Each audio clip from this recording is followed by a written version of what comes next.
Hi, everybody. My name's Steve Genewick. I'm a staff engineer at Capitol Studios in Los Angeles. I guess my day job is I work with Al Schmidt. I've been with Al for about 12 or 13 years now, doing everything.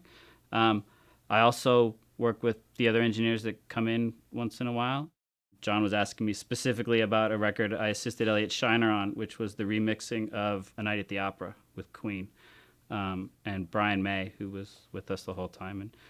And more specifically, I think Bohemian Rhapsody, which we just listened to.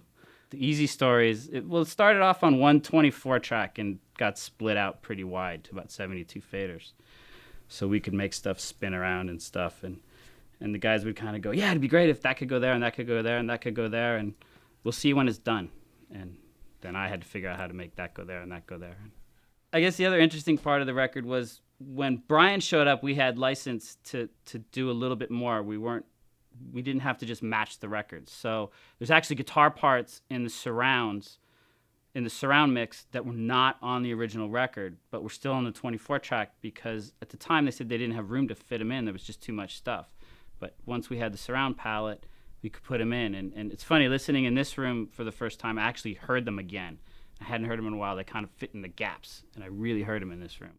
Probably one of the most interesting things is we were actually doing this record during 9/11.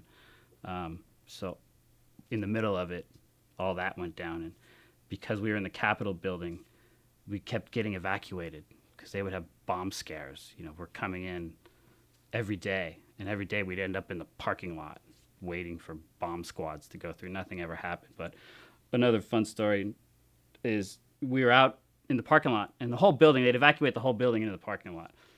And, you know, September was hot. We're sitting out there, and we saw them bring the dogs in, and we knew we were going to be there for a while. So Brian grabbed one of the runners and came over and handed him a bunch of money and said, just go get a bunch of cases of beer.